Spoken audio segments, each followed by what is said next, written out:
तो इतनी आसानी से आप जेल से कैसे छूट गए हैं, इसका जवाब आप क्या? सूप बोले तो बोले, चलनियों बोले जिसके 72 छेद, थोड़ी सी लाठी पड़ गई और जेल चले गए तो बस तुरंत हम बिक जाएंगे, जाके नतमस्तक हो जाएंगे कि हाँ हुजूर हम आ गए, बताइए कहाँ आपके चरण छूने। कहते तो सब आपने है कि हमको जेल जाने से डर नहीं लगता, लेकिन लगा तो नहीं, होगा।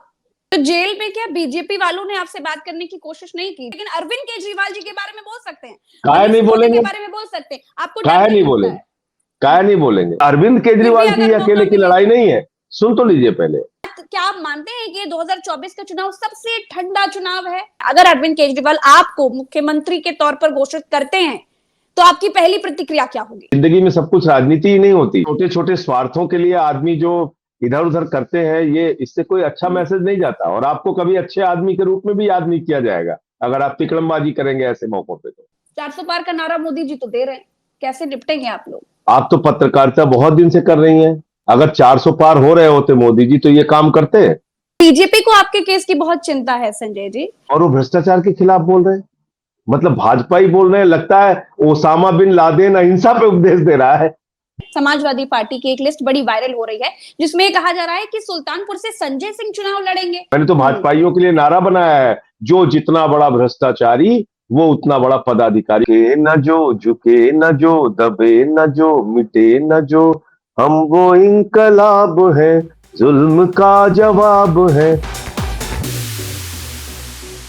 नमस्कार। ईडी के चक्रव्यूह को भेद कर विपक्ष के इकलौते अभिमन्यु, जो ईडी का चक्रव्यूह भेद कर बाहर निकल पाने में कामयाब रहे, संजय सिंह जी हमारे साथ हैं और चुनावी मैदान में उतर गए हैं। कैसे हैं संजय जी? एकदम ठीक है, अब अपने काम में लगे हैं आने के बाद से। संजय जी, आप इकलौते नेता हैं जो विपक्ष से हैं, फिर भी ईडी के चंगुल से जमानत लेने में कामयाब रहे। कैसा लग रहा है? मैं माननीय सर्वोच्च न्यायालय की 3 जजों की पीठ जिसने ये फैसला दिया उसके प्रति आभार व्यक्त करता हूँ, उनको धन्यवाद देता हूँ। जब आप जेल में थे तो 6 महीने आपने क्या कुछ किया, ये मैं जानना चाह रही हूँ। मैंने सुना कि आपने नारे लिखे थे। आप क्योंकि जेल में फोन वगैरह तो होता नहीं है। जेल में जब मैं था तो आ, पता नहीं कैसे एक एक एक चिट्ठी आई, दूसरे तीसरे दिन ही चिट्ठी आ गई, तो मैं हैरान हुआ कि यार जेल का पता कैसे पता चल गया लोगों को कि मैं जेल नंबर 2 में हूँ और 28 नंबर सेल में हूँ। बाकायदा वो चिट्ठी आई एक, तो मैंने चिट्ठी खोला और उसके साथ एक किताब थी। तो पहले तो उन्होंने काफी मुझे बहुत अच्छे अच्छे शब्दों से नवाजा और लिखा कि भाई फक्र है आप पे और ऐसा वैसा, और एक किताब वो काला पानी का दस्तावेज वो किताब थी। बहुत अच्छी किताब है, मैं चाहूंगा अगर आपको भी मिले तो पढ़िएगा। और उस समय काला पानी में किस तरह से क्रांतिकारियों को यातनाएं दी गई वो पूरा कुछ लिखा हुआ था उसमें। तो इन सब की और बहुत सारी चिट्ठियां आती थी, उनका जवाब भी मैं लिखता था। हमारे बच्चे के जैसे जब मैं ईडी के दफ्तर में था तो पत्नी आई मिलने, तो उन्होंने कहा कि बेटी बड़ी घबराई हुई थी, रो रही थी, तो मैंने उसको चिट्ठी लिखी वो वहां से ईडी के हवालात से, और ऐसे ही जो भी चिट्ठियां आई उसका जवाब दिया। बड़े हौसले बढ़ाने वाली चिट्ठियां आती थी, तो अच्छा लगा। उस वक्त में भी जिन लोगों ने याद किया उनका धन्यवाद। और इस सब प्रक्रिया के अंदर मैंने जैसा आपको बताया कि हर दिन हौसला और मजबूत होता गया, और ऐसा लगने लगा कि यार ये जेल तो कुछ भी नहीं है, जितना इस देश के लिए हमारे वीर सपूतों ने, हमारे शहीदों ने, हमारे क्रांतिकारियों ने, हमारे महापुरुषों ने, बापू राष्ट्रपिता महात्मा गांधी ने यातनाएं झेली हैं, उसकी तुलना में ये जेल तो कुछ भी नहीं। और फिर मैं उस भाव से अपने 6 महीने, बहुत तब तो पता भी नहीं था कि 6 महीने में ही छूट जाऊंगा, तो उस भाव से मैंने अपने 6 महीने एक जगह थी जहां पे कि कबूतर पाला गया था, तो उनको दाना खिलाने भी चला जाता था और बैडमिंटन खेलने भी चला जाता था, किताबें खूब पढ़ी हमने। तो ये समय अपना उस हौसले को और मजबूत करने के लिए बिताया, जो जेल से बाहर की लड़ाई थी और जिसके कारण मुझे जेल भेजा गया। तो अच्छा संजय जी, जब आप जेल से बाहर आए तो गोदी मीडिया ने ये कहा कि बीजेपी ने आपको छुड़वाया है। तो इतनी आसानी से आप जेल से कैसे छूट गए हैं, इसका जवाब आप क्या देंगे? और मैं अगर उनकी बात कोट करके कहूं तो उनका ये कहना था कि ये बीजेपी की स्क्रिप्ट थी। तो छत से कूद जाएंगे अब वो, अगर मेरी बात सुन रहे होंगे तो। पिछले 2 दिनों से मेरी बातें सुन के अगर अब वो ऐसा उन्होंने कुछ कहा होगा तो वो सदमे में होंगे आज की तारीख में। और बेबुनियाद बातें हैं। माननीय न्यायालय ने, अब मैं अगर अपने केस के बारे में बोल पाता तो ये सारी बातें आपको विस्तार से बता सकता था। मैं समझ सकती हूँ। तो जब आप जेल से बाहर आए संजय जी, तो आपके भाषण बहुत जोरदार थे। आप कहावतें कह रहे थे, कविताएं कह रहे थे, गीत गा रहे थे, वो कॉन्फिडेंस दिखाई दे रहा था आप में। लेकिन मैं देख पा रही हूँ कि आपका स्वास्थ्य कुछ कमजोर हुआ है। कहते तो सब है कि हमको जेल जाने से डर नहीं लगता, लेकिन लगा तो होगा। भाई आप एक चीज ये समझिए, जेल को कोई, जेल में जितने भी, जैसे भगत सिंह भी जेल में रहे तो जेल में अपने अधिकारों की लड़ाई लड़ी, तो कुछ ऐसी चीजें थी जिसकी लड़ाई हमें भी लड़नी पड़ी, लेकिन उसकी डिटेल वो ज्यादा महत्वपूर्ण चीज नहीं है। जब आप एक लड़ाई में हैं तो वहां फूल थोड़ी बरसाए जाएंगे आपके ऊपर। लेकिन मैं आपको यह समझाने की कोशिश कर रहा हूं कि वो जो काला पानी की जेल थी या जिस जेल में भगत सिंह जी रहे, उस जेल की तुलना में आज की जेल बहुत सहूलियत वाली जेल है, जहां पे आप 5 मिनट रोज अपने परिवार से बात कर सकते हैं, 2 बार हफ्ते में वीडियो कॉन्फ्रेंसिंग कर सकते हैं, जेल के अंदर कैंटीन होती है, जेल में अगर खाना कुछ गड़बड़ है तो उसकी शिकायत करने पर वो ठीक भी कर देते हैं। तो ऐसी कष्टकारी जो जेलें हमारे, व्यवहार कैसा था मैं ये जानना चाहूंगी, व्यवहार किस तरह नहीं, का? शुरुआत के 11 दिन की जिक्र तो मैंने किया कि जब निकलने नहीं देते थे, मिलने नहीं देते थे और 24 घंटे निगरानी में रखते थे। सीसीटीवी कैमरे की निगरानी में तो मैं पूरे समय रहा, पूरे समय मैं उसकी निगरानी में रहा, जब तक 6 महीने रहा। लेकिन शुरुआत के बाद फिर वो धीरे धीरे चीजें ठीक होती गई। तो जेल में क्या बीजेपी वालों ने आपसे बात करने की कोशिश नहीं की? जिस तरीके से आतिशी जी ने प्रेस कॉन्फ्रेंस करी, उन्होंने कहा कि दबाव बनाया जा रहा है बीजेपी की तरफ से आपको क्या कन्विंस करने का कोई प्रयास नहीं किया? जिससे जो बीजेपी वाला हमसे बातचीत करने की कोशिश करेगा उसको मोदी जी निकाल के बाहर कर देंगे। कम से कम हमसे तो बात करने की कोई कोशिश नहीं करेगा। अच्छा, आम आदमी पार्टी को संजय जी आपसे बहुत उम्मीदें हैं। लोगों के मन में जो सवाल है वो मैं आपसे पूछ रही हूँ। अगर अरविंद केजरीवाल, देखिए अरविंद केजरीवाल जी जेल में है, संदेश जैन जेल में है, मनीष सिसोदिया जेल में है, अगर अरविंद केजरीवाल आपको मुख्यमंत्री के तौर पर घोषित करते हैं तो आपकी पहली प्रतिक्रिया क्या होगी? कोई सवाल ही नहीं उठता इन सब बातों का, कोई प्रश्न ही नहीं उठता। दिल्ली के 2 करोड़ लोगों ने अरविंद केजरीवाल जी के लिए वोट दिया, प्रचंड बहुमत दिया, 3 बार उनको मुख्यमंत्री बनाया है और उन्होंने एक बेहतरीन सरकार चलाकर दिखाई है। शिक्षा पे, स्वास्थ्य पे, बिजली पे, पानी पे, महंगाई कम करने पे, पर कैपिटा इनकम बढ़ाने पे, माताओं बहनों को बस की फ्री यात्रा देने पे एक अनुकरणीय काम करके उन्होंने दिखाया है। और ये अरविंद केजरीवाल की अकेले की लड़ाई नहीं है, सुन तो लीजिए पहले। जी। ये मौका मिलने वाली बातें तो बड़ी छोटी बातें हैं, उसका तो कोई प्रश्न ही नहीं है। पहले लड़ाई सुनिए क्या है। अगर आज अरविंद केजरीवाल इस्तीफा दे देंगे, कल को भगवंत मान पे 2 फर्जी मुकदमे लगेंगे, उनको जेल में डाला जाएगा, उनको इस्तीफा देना पड़ेगा। विजयन के साथ यही होगा, ममता जी के साथ यही होगा, रेवंत रेड्डी के साथ यही होगा, सिद्धारमैया के साथ यही होगा, सारी विपक्ष की सरकारें खत्म हो जाएगी। मेरे ख्याल से रणनीतिक तौर पे हेमंत सोरेन जी को भी ये कदम नहीं उठाना चाहिए था, क्योंकि उनका मन बढ़ गया। एक मुख्यमंत्री को गिरफ्तार किया, दूसरे को कर लिया। अब ये भी इस्तीफा दे दे तो हमारी पार्टी खत्म करने में लग जाएंगे। किया ना महाराष्ट्र के अंदर इन लोगों ने एक पार्टी को खत्म करने का काम। तो इसलिए ये लड़ाई, आप ये मत सोचिए कि कोई अकेले अरविंद केजरीवाल की लड़ाई है, ये सारे विपक्षी मुख्यमंत्रियों की लड़ाई है। अगर आज केजरीवाल इस्तीफा दे देंगे तो ये सिलसिला यहां रुकेगा नहीं। प्रज्ञा जी, आप याद रखिए इस बात को, और मैं पूरी जिम्मेदारी से ये बात कह रहा हूं। अच्छा, आप जब जेल से बाहर आए तो फिर आप सबसे पहले सुनीता केजरीवाल जी से मिलने के लिए गए, अरविंद केजरीवाल जी की पत्नी से आपने पैर छुए उनके, आप मनीष सिसोदिया जी के घर गए, उनकी पत्नी से आपने मुलाकात की। क्या कहा दोनों की पत्नियों ने आपसे? अरे हमारे बड़े भावनात्मक रिश्ते हैं, जो लोग नहीं जानते हैं मैं उनके बारे में क्या बोलूं। जब मैं जेल में था, दीपावली के दिन पति पत्नी दोनों लोग, केजरीवाल जी और उनकी पत्नी सुनीता भाभी, दोनों हमारे घर पे आए हम्म। और मैं जेल से बाहर आया तो मैंने ये नहीं कहा कि हमको इसकी कोई खुशी है, इसमें जश्न मनाना है। मैंने कहा ये जश्न का वक्त हाँ। नहीं, जंग लड़ने का वक्त है और संघर्ष करने का वक्त है। और पहले मैं सुनीता भाभी के घर गया, फिर पार्टी दफ्तर गया, फिर मनीष जी के घर गया, फिर अपने घर आया और दूसरे दिन फिर सत्येंद्र जैन जी के घर गया। और पहली हम्म। बार मैंने भाभी की आंखों में आंसू देखा, हम्म। तकलीफ हुई दिल को, लेकिन फिर भी हौसला, और उन्होंने जितनी हो सकी अपनी ओर से खुशी जताई इस बात की कि चलो कम से कम आप आ गए, बड़ा बल मिलेगा इससे। हम्म। तो ऐसे भावनात्मक रिश्ते हैं हमारे, कोई ये राजनीतिक रिश्ता ही सिर्फ नहीं है। और जिंदगी में सब कुछ राजनीति ही नहीं होती। बिल्कुल ठीक और बात है। छोटे छोटे स्वार्थों के लिए आदमी जो इधर उधर करते हैं, ये इससे कोई अच्छा हम्म। मैसेज नहीं जाता। और आपको कभी अच्छे आदमी के रूप में भी याद नहीं किया जाएगा अगर आप तिकड़मबाजी करेंगे ऐसे मौकों पे।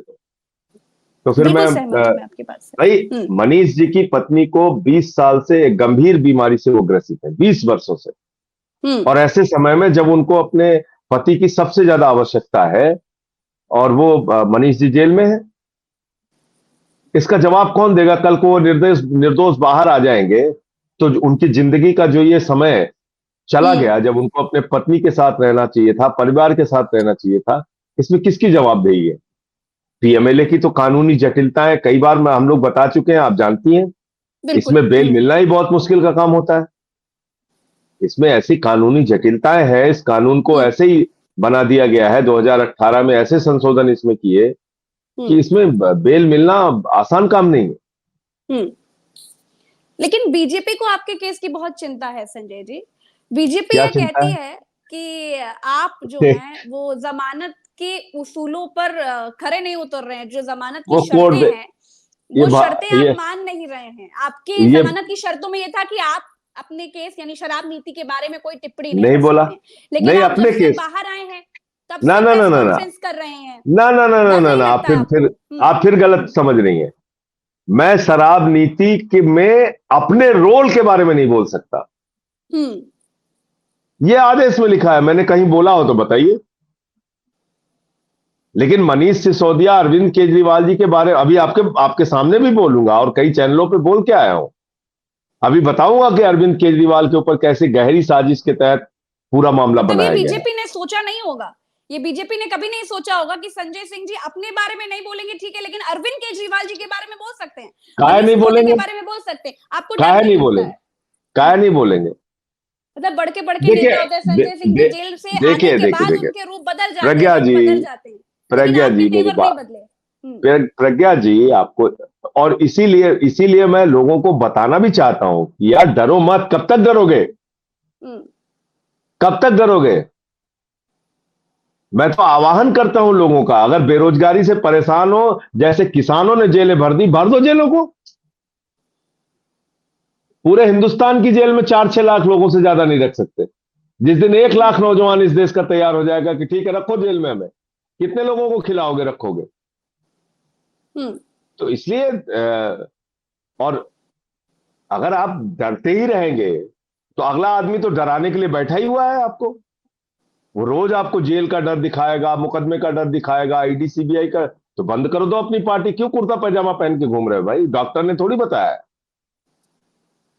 भाई आप अपने, आप आपका नारा लगाए जनता तो अच्छा, माला पहनाए तो अच्छा, कार्यकर्ता आपके आपको कंधे पे लेके घूमे तो अच्छा। थोड़ी सी हम्म। लाठी पड़ गई और जेल चले गए तो बस तुरंत हम बिक जाएंगे, जाके नतमस्तक हो जाएंगे कि हाँ हुजूर हम आ गए, बताइए कहां आपके चरण छूने। तो देखिए, डरने वाली, अगर डरने वाली राजनीति करना है तो उस राजनीति मैंने आज भी कई बार बोला इस चीज को कि भाई आपको इतिहास में 2 तरीके से याद किया जाता है, हम्म। एक कायर के तौर पे, एक बहादुर के तौर पे। तात्कालिक फायदा आपको हो सकता है कायरता दिखाने से, हो सकता है, हम्म। मैं मानता हूं हो सकता है। मंत्री बना दिए जाओ, विधायक बना दिए जाओ, लाल बत्ती मिल जाए, कायरता का ये फायदा आपको हो सकता है।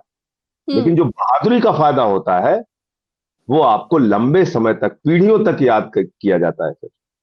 तो संजय जी, विपक्ष के नेताओं को जेल में ठूस देने से क्या भाजपा का वोट इतना बढ़ जाएगा कि सीटें 400 पार आ जाएंगी?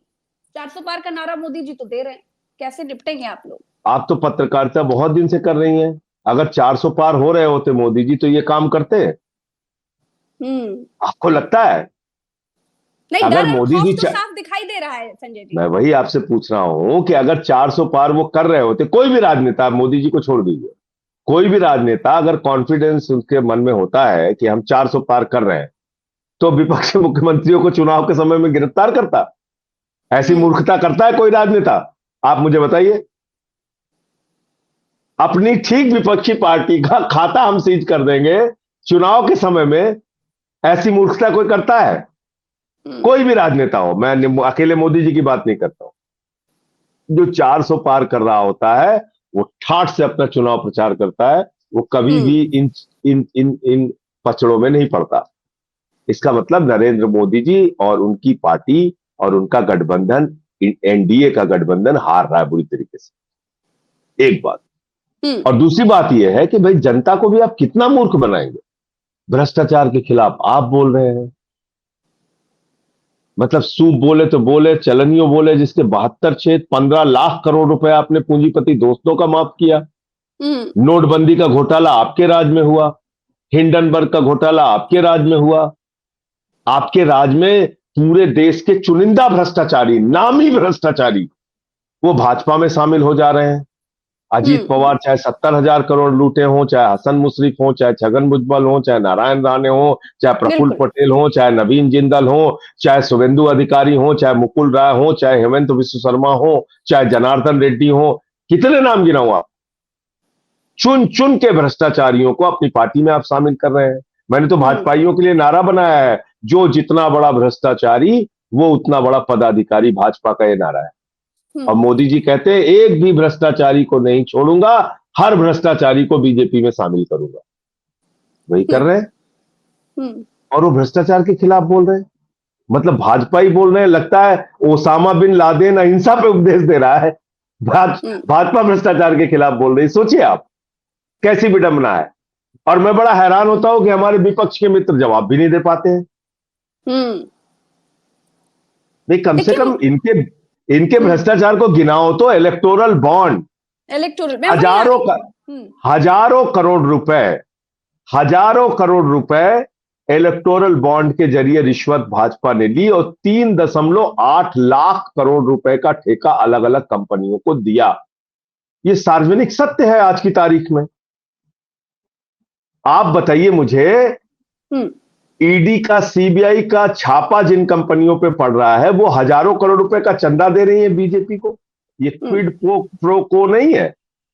अच्छा, अभी आपने कहा कि मैं विपक्ष के तमाम नेताओं को देखकर हैरान हूं कि जवाब नहीं दे पा रहे हैं, तो क्या कांग्रेस जवाब नहीं दे पा रही है? नहीं, मैं ये कह रहा हूं कि इनके मतलब इस बात पे जिस तरीके से बोलना चाहिए, मुझे कमी लगती है उसकी। मैं किसका नाम लूं? मैं नहीं, कि जहां जहां विपक्ष की सरकारें हैं संजय जी, क्या वहां पर एफआईआर होंगी? क्या क्या करेंगे आगे, क्या करेंगे, सोचा आपने? आपकी प्रेस कॉन्फ्रेंस में सुना था मैंने। मैंने तो उदाहरण दिया था कि भाई प्रधानमंत्री को भी छूट नहीं है, उनके ऊपर भी मोहाली में और रोपड़ में और तमिलनाडु में और हैदराबाद में और बेंगलोर में और बंगाल में मुकदमा हो सकता है। कानून में तो उनको भी छूट नहीं है। तो ममता बनर्जी जी ने अगर 10 दरोगा भेज दिया पूछताछ के लिए, तो जाएंगे वहां के थाने में पूछताछ के लिए। मैंने तो पूछा था जी। तो मैं यही कह रहा हूं। क्या क्या उम्मीद है आपको? क्या लगता है आगे का कदम क्या होगा? नहीं, मैं ये कह रहा हूं कि इनको एक्सपोज करना चाहिए पूरे देश के सामने। परिवारवाद पे बीजेपी कैसे बोल सकती है? संजय जी, परिवारवाद पे अपने भाषणों में, बड़ी बड़ी सभाओं में इनको एक्सपोज करना चाहिए, बोलना चाहिए। परिवारवाद पे बीजेपी कैसे बोल सकती है? निषाद परिवारवादी, बीजेपी के साथ अच्छे। ओम प्रकाश राजभर परिवारवादी, बीजेपी के साथ अच्छे। अनुप्रिया सोनेलाल पटेल जी का परिवार अच्छा, रामविलास पासवान जी का परिवार अच्छा, जीतन राम मांझी का परिवार अच्छा, चंद्रबाबू नायडू का परिवार अच्छा, कल्याण सिंह जी का परिवार अच्छा, राजनाथ सिंह जी का परिवार अच्छा, वसुंधरा राजे का परिवार अच्छा। तो मोदी जी तो परिवारवाद की डेफिनेशन भी बदल के बताने लगे हैं ना कि वो परिवारवाद अलग है, बीजेपी वाला परिवारवाद अलग है। हम्म। वो कैसा परिवारवाद है? मोदी जी ने अंतर बताया है कि जो मोदी जी का मतलब जो जो ये है ये परिवार नहीं है, ये तो मतलब राजनीति कर रहे हैं, राजनीति का तरीका है, आगे बढ़ने का तरीका है, विकास का तरीका है, लेकिन वो नहीं, वंशवाद है। नहीं, ये परिवारवाद नहीं है। जो जितने नाम मैंने गिनाए, इनके परिवार के लोग विधायक, सांसद, मंत्री नहीं है। बिल्कुल है, बिल्कुल है, बिल्कुल है। तो ये इनकी पार्टी में परिवारवाद नहीं है, तो कैसे हम्म। मोदी जी परिवारवाद के खिलाफ बोलते हैं? मोदी जी कैसे परिवारवाद के खिलाफ बोलते हैं? हम्म। लेकिन बोल रहे अच्छा। हैं, और अच्छा मीडिया संजय उसको जी। दिखा भी रहा है और पूछते भी हम्म। हैं मीडिया परिवारवाद। का तो पूछिए ही मत संजय जी, मीडिया को तो पूछिए ही नहीं। मैंने आपसे पहला सवाल ही वही पूछा अब था मैं कि आपको मीडिया। सबसे आप हम्म। जब आपका कार्यक्रम खत्म होने वाला है, मैं आपको पहले ये अरविंद केजरीवाल जी की गिरफ्तारी के पीछे की साजिश क्या है वो जरूर आपको हाँ बताना हाँ चाहता हूँ, हाँ आपके हाँ। दर्शकों को समझना चाहिए। हम्म क्योंकि एक तरफा खबर चलती है तो वो बहुत सारी चीजें समझ में नहीं हम्म आती। हम्म। देखिए, ऐसा है कि हम्म केजरीवाल जी पे कितना झूठा और बेबुनियाद केस बनाया गया। हम्म ईडी ने अपने पूरे 2 साल की जांच में 162 गवाहों के बयान दर्ज किए। सीबीआई ने 294 गवाहों के बयान दर्ज किए। हम्म 456 गवाहों ने अपने बयान दर्ज कराए। ध्यान रखिएगा इन आंकड़ों को, 456 हम्म। गवाहों। और उसमें से मात्र 4 गवाहों ने अरविंद केजरीवाल जी का नाम लिया। कौन? मंगुंटा रेड्डी, राघव रेड्डी, शरद रेड्डी और सी अरविंद। जी। ये 4 गवाह। अब इन 4 गवाहों ने भी किन परिस्थितियों में अरविंद केजरीवाल जी का नाम लिया, यह आपके दर्शकों को जानना जरूरी है। एक गवाह है मंगुंटा रेड्डी। उनके घर पे 16 सितंबर 2022 को छापा पड़ता है। हम्म 10 फरवरी 2023 को उनके बेटे राघव रेड्डी को गिरफ्तार कर लिया जाता है। बाप बेटे के 10 बयान 16 जुलाई 2023 तक लिए जाते हैं। 8 बयान में उन्होंने केजरीवाल का नाम नहीं लिया। 16 जुलाई के बयान में, अंतिम बयान में नाम ले लिया। 18 जुलाई को उनको जमानत मिल जाती है, राघव रेड्डी को जमानत मिल जाती है। हम्म और जो 8 बयान पहले के बयान जिसमें केजरीवाल का नाम नहीं लिया, उसको ईडी ने छिपा लिया, उसको कोर्ट को नहीं दिखाया। बोले साहब ये अनरिलाइड अपॉन डॉक्यूमेंट, यानी ऐसे डॉक्यूमेंट जिसपे हम रिलाई नहीं कर रहे। हम्म ध्यान से समझिएगा इसको, पूरा बहुत मजेदार केस है ये। हम्म। अब हमारे वकीलों ने कहा कि भाई इन्होंने 8 डॉक्यूमेंट अनरिलाइड अपॉन डॉक्यूमेंट में रखे हुए हैं, वो क्या है, क्या लिखा है, कृपा करके हमें बताया जाए। एक आरोपी के तौर पे हमें जानने का अधिकार है कि हमारे खिलाफ क्या साक्ष्य इकट्ठा किए गए हैं, तभी तो हम वो हम्म मुकदमा लड़ेंगे। माननीय न्यायालय का मैं धन्यवाद दूंगा कि उन्होंने आदेश दिया कि भाई केजरीवाल जी के वकीलों को ये कागजात दिखाए जाए। अनरिलायड बाकी डॉक्यूमेंट्स वाले। अनरिलाइड डॉक्यूमेंट्स वाले। और जब उन्होंने देखा तो उनके होश उड़ गए कि शुरुआत के 8 बयानों में बाप बेटे ने तो नाम ही नहीं लिया केजरीवाल का, और जैसे ही नाम लिया दूसरे दिन उसकी जमानत हो जा रही है। अब आते तीसरे गवाह पे, शरद रेड्डी। हम्म अब ये शरद रेड्डी बड़ा मजेदार आदमी है। King pin. उसको किंग पिन लिखते हैं ईडी वाले। जी।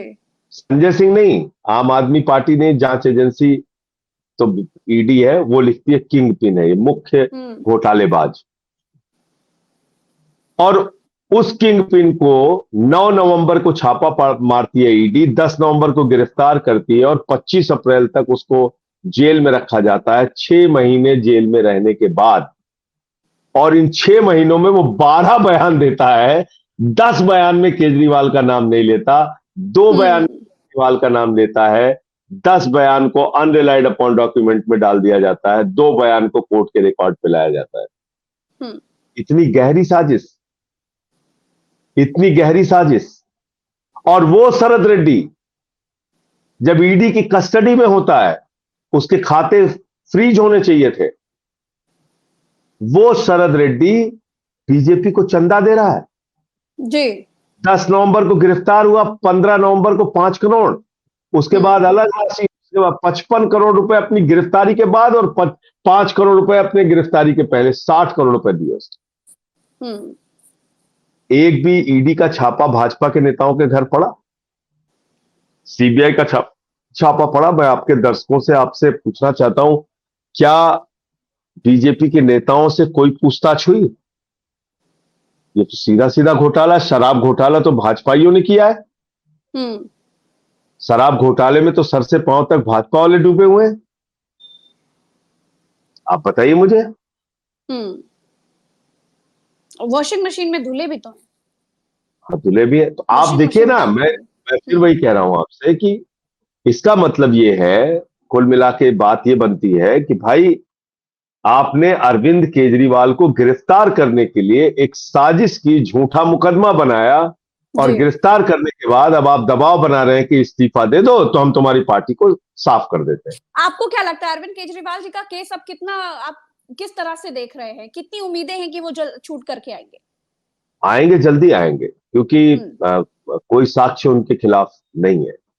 अच्छा संजय सिंह जी, एक मैं लिस्ट देख रही हूँ, वो बड़ी वायरल है उत्तर प्रदेश में, समाजवादी पार्टी की एक लिस्ट बड़ी वायरल हो रही है, जिसमें कहा जा रहा है कि सुल्तानपुर से संजय सिंह चुनाव लड़ेंगे। तो अरे क्या भाई, अभी नहीं, क्या उत्तर 12 प्रदेश से चुनावी मैदान में आप उतर रहे हैं लोकसभा 12 चुनाव के लिए? जनवरी को, क्योंकि 12 जनवरी। सुल्तानपुर के रहने वाले आप हैं, जौनपुर आपका हाँ, संवाद है। बिल्कुल है, हम्म। बिल्कुल है। तो हम्म। अब 12 जनवरी को तो अभी राज्यसभा का सांसद बना हूं, 12 जनवरी को। हम्म। 3 महीने पहले तो अभी बना हूं। हम्म। तो अखिलेश जी आपके बड़े 27 अच्छे दोस्त हैं। दोस्त हैं, इसमें कोई दो राय नहीं। तो इंडिया गठबंधन से सीटें वीटें कुछ कुछ बात नहीं, करनी उसकी चाहिए कोई, थी आपको। हम्म। इस समय मकसद है इंडिया गठबंधन को जिताना। कोई सीट वीट की जरूरत नहीं है। जहां अखिलेश जी कहेंगे, जहां इंडिया गठबंधन के साथी कहेंगे, कांग्रेस के लोग कहेंगे, जाके प्रचार करेंगे, उनके लिए काम करेंगे, अपने कार्यकर्ताओं से भी कहेंगे कि काम करिए। कोई हर जगह, बिल्कुल। हर हर चुनाव में सीट ही पाना है और इसके चक्कर में पड़ना है, कोई जरूरत नहीं है। अच्छा एक बात है अखिलेश जी, संजय जी, अखिलेश जी मैंने मित्र आप हैं, जहां कहेंगे प्रचार भी हम्म करेंगे।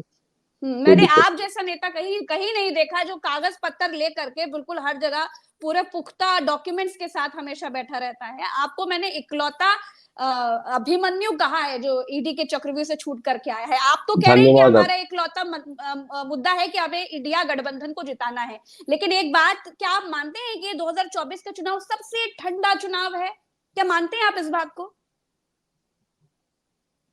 धीरे धीरे अभी आक्रामकता बढ़ेगी इस चुनाव में, ऐसे मत समझिए आप। हम्म। हाँ, अभी बढ़ेगी।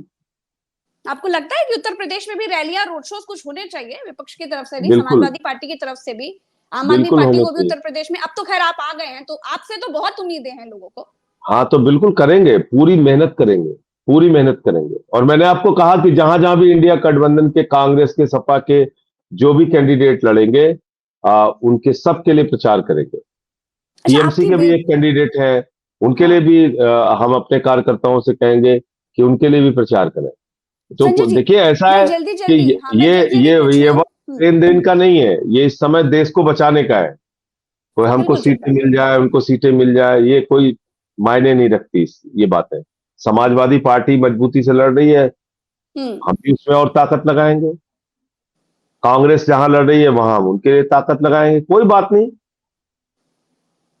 आगे का क्या बात चुनाव है। हमारी पार्टी अच्छा लड़ेगी। ये बताइए, आपकी बेटी इशिता सिंह जब आप जेल में थे तो उन्होंने बहुत भावुक और बड़ा जोरदार भाषण दिया था। क्या उनको भी राजनीति में रुचि है? आने वाले समय में क्या हम कभी नहीं, आपकी नहीं। बेटी को भी देखेंगे? अरे, उसकी कोई राजनीति में रुचि नहीं है। वो तो अस्मिता थिएटर में उसने काफी समय तक उसमें एक्टिंग सीखी, और उसके बाद उसने हम्म। मुल्क फिल्म में ऋषि कपूर की भतीजी बनी है, और उसमें काम किया उसने। अच्छा। उसकी उसकी उसकी कोई रुचि राजनीति में नहीं है। लेकिन आपकी बेटी के तेवर बिल्कुल आप जैसे हैं, कॉन्फिडेंट। हाँ, ये लोगों ने अप्रिसिएट किया कि जब मैं जेल में था तो उसने कोई सुल्तानपुर में एक कार्यक्रम था, तो वहां जाके उसने मेरी चिट्ठी पढ़ी। हाँ हाँ बिल्कुल। और वो मैं समझ सकता हूँ कि बड़े साहस का काम था, क्योंकि उस चिट्ठी में मैंने उसको काफी लिखा था कि भाई, हिम्मत से काम करना है। जब आप जेल में थे तो परिवार की याद तो आ रही होगी। मैंने देखा जब आप जा रहे हाँ, थे, आपको जेल ले जाया जा रहा था, आपकी माता जी के पैर छुए आपने, उनकी आंखों में आंसू थे और पूरा परिवार दुखी था आपका। हाँ, तो लेकिन परिवार मैंने की याद पूरा तो आई। प्रयास किया कि मुझे कोई भी उदास ना दिखे, इसकी इसकी हमेशा मैंने गारंटी ली अपने लोगों से, अपने जी। परिवार से। जब 15 मिनट की वीसी होती थी हफ्ते में 2 बार, तो मैं कुछ कुछ चीजें अपने दिमाग में तय करके आता था और सबको हंसाता रहता, इसलिए कि वो रिकॉर्ड हो रही थी। और अगर एक भी क्षण कोई रोता या मैं उदास होता, तो ऊपर बैठे हुए लोग जो उसको देखते, उस रिकॉर्डिंग को, बिल्कुल। तो उनको शायद बड़ी खुशी मिलती। तो मैंने वो भी मौका किसी को नहीं दिया। और मुझे याद है कि जब मेरी पहली वीडियो कॉन्फ्रेंसिंग हो रही थी घर वालों से, तो काफी चिंता लोगों ने जताई, कैसे हो, क्या तबीयत है, कैसे खाना मिल रहा है। शुरू में तो तकलीफ थी, ये झूठी बात नहीं है, लेकिन मैंने उन लोगों को कुछ नहीं बताया। हम्म। और मैंने उनको ये कहा कि देखो भाई, आज तो तुमने पूछ लिया, आगे से ये भी मत पूछना कि कैसे हो, ये पूछा करो कि जेल में लोग कैसे हैं। तो घर वाले हमारे पूछते थे कि जेल में लोग कैसे हैं। तो मैंने हम्म। पूरी हिम्मत देने का काम अपने घर वालों को भी किया, और कोशिश की कि कोई भी एक इंच का भी मौका, एक जरा सा रत्ती भर का भी मौका इस बात का नहीं मिलना चाहिए बीजेपी वालों को कि वो इस बात की हम्म। खुशी जाहिर करें कि देखो संजय सिंह को हमने झुका दिया। और इसीलिए जैसे ही मैं निकला, तो मैंने पहले ही वही काम किया कि जो आपने अभी थोड़ी देर पहले चर्चा की थी, कि कुछ गोदी मीडिया चर्चा कर रहे थे कि कोई क्या डील हो बीजेपी ने गई, क्या छुड़ाया। नहीं। जो हम्म। भी जो भी जो भी हम्म। उन्होंने चर्चा की थी, जी। तो उस पे पूर्ण विराम, बहुत ही बड़ा वाला पूर्ण विराम, फुल स्टॉप लगा दिया मैंने। अच्छा। पहले अभी। वहां हम्म। जहां गाड़ी की छत पे खड़े होकर बोला, और दूसरा वहां हाँ, जब मैंने 36 मिनट में अपनी सारी बातें पार्टी कार्यकर्ताओं के सामने पार्टी ऑफिस में कही। जो आपने प्रेस कॉन्फ्रेंस करी। खैर, बहुत बिल्कुल आखिरी ये सवाल मेरा बात आपसे। लोग जानते नहीं होंगे, प्रज्ञा जी। हम्म। आप अपने किसी रिपोर्टर से पता कीजिएगा, सुल्तानपुर में इतिहास हमारा। जी। एक बार समाजवादी पार्टी में मैं उस वक्त युजन सभा का प्रदेश सचिव था। अच्छा। तो घेरा डालो डेरा डालो का आंदोलन हुआ, तो हम्म। हमारे साथी सब गिरफ्तार हुए। तो शायद एक दो साथी छूट गए, मतलब रह गए थे जेल में, हम्म। तो उनकी जमानत नहीं हो पाई थी। तो हम थे और हमारे दोस्त थे अनूप संडा जी। तो बाहर तो हम लोग निकल आए, लेकिन बड़ा बुरा लगा कि यार 2 लोग तो रह गए और बाकी सब छूट गए। तो मैं और संडा जी गए और हमने अपनी जमानत उठाई, और जमानत उठा के दोबारा फिर जेल में गए। अच्छा। अपनी जमानत उठा के दोबारा जेल में गए। ये इतिहास हम्म। पता ही नहीं मोदी जी को, वो हमें जेल से डराने में लगे हुए हैं। हम्म। ये पता कर लीजिएगा, आपका कोई रिपोर्टर होगा तो पूछिएगा कि संजय सिंह जमानत उठा के जेल, या अनूप संडा को भी फोन करके पूछ लीजिएगा, अनूप संडा जी बता देंगे आप। हम्म। तो मैं अपना आपने जमानत उठा, देखा है, मुझे पूरा विश्वास है ऐसा हुआ होगा। तो जब जमानत उठा के हम लोग जेल में चले गए, हम्म। तो वहां का ऐसे क्यों डीएम किया बड़ा आपने हैरान हुआ। ऐसा? क्यों किया आपने ऐसा? एक तो ये कि 2 लोग रह गए थे, हम्म। और दूसरा ये कि उस समय ये था कि जब आंदोलन में आप जेल में जा रहे हैं, तो और ऐसे छोटे मुकदमे जो लगाते हैं ये लोग, 107 16 और पता नहीं क्या क्या, हम्म।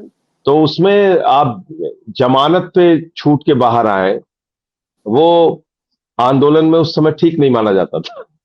तो इसलिए हम लोग फिर दोबारा चले यंग थे, गए। उस यंग थे और चले गए दोबारा। अब वो डीएम हम्म। परेशान, उसने मजिस्ट्रेट को झाड़ लगाई, और कैसे तुमने इनकी जमानत वापस ले ली, और कैसे इनको दोबारा जेल भेज दिया। और हम्म। पूरा हड़कंप मचा। जेल सुपरिटेंडेंट को फोन आ गया, वो आया हम लोगों के पास, कह रहे साहब आप लोग तो दोबारा आ गए और ये तो बड़ी मुसीबत हो रही। तो हम लोगों ने कहा भाई बिना जमानत के छोड़ दे, डीएम की पावर है। तो हम्म। डीएम ने बिना जमानत के हम लोगों की रिहाई की, अच्छा। बिना जमानत के रिहाई की। हम्म। और अब फिर तो।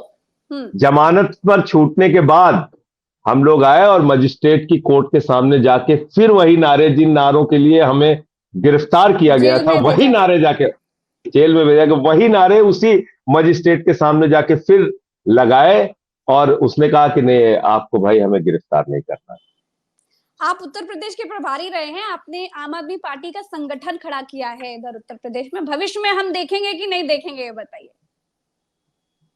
नहीं, संगठन भी खड़ा किया है, और सुल्तानपुर से। नहीं नहीं, चुनाव के बारे में मैं तो अभी 6 साल तक राज्यसभा में हूँ, कहाँ चुनाव की बात आ जाती है। और मैं भविष्य वैसे की भी बात कर रही हूँ। वैसे भी काम अभी बहुत करना है। मेरी भूमिका शायद ज्यादा बड़ी ये होगी इस वक्त कि मैं इंडिया गठबंधन के लिए ज्यादा से ज्यादा काम कर सकूं, अपनी पार्टी के 23 कैंडिडेट्स के लिए काम कर सकूं, ये ज्यादा बड़ी भूमिका होगी। अब देखिए, आम आदमी पार्टी का सारा तो दारोमदार अभी आपके जो कंधों पार्टी पर का है। संगठन बना उसका फायदा ये हुआ कि कई जगह पे हमने चेयरमैन के चुनाव जीते, जी सभासद के बिल्कुल। चुनाव जीते, बिल्कुल। पार्षद के चुनाव, तो ये फायदा हुआ उसका। तो हमारा संगठन है और आप देखिएगा कि ये जो चुनाव हो रहा है इसमें हमारे कार्यकर्ता अच्छी भूमिका निभाएंगे। अभी आम आदमी पार्टी का सारा दारोमदार आपके ऊपर है, आप बाहर आ गए हैं और आप सबको उम्मीदें आपसे हैं। आखिरी एक सवाल बार है, अभी आप इसको किस एक बार तरीके से एक आगे बार लेकर जाने वाले हैं?